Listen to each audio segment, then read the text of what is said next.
अब 39 नम्बरमा हेरौँ 39 नम्बरमा के छ भन्दाखेरि प्रुभ दैट प्रमाणित गर्नुहोस् cos A equals to root under 1 plus cos 2A divided by 2।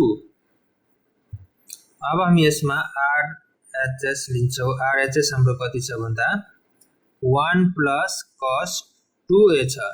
1 plus cos 2A divided by 2।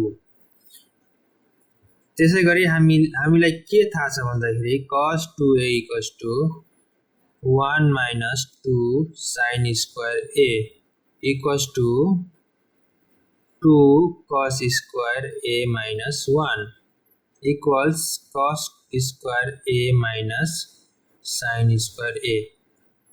अब हामी यसमा cos 2A को तीनटा फर्मुला छ। तीनटा फर्मुला कुन फर्मुला युज गर्ने त भन्दा यो जुन 1 छ अगाडिको 1 जुन छ 1 चाहिँ कुन फर्मुला युज गरेर क्यान्सल हुन्छ त भन्दा यो फर्मुला युज गरेर भने हामी यो 2 cos square A minus 1 use गर्छौं डिवाइड बाइ 2। यो र यो के हुने भयो त क्यान्सल हुने भयो।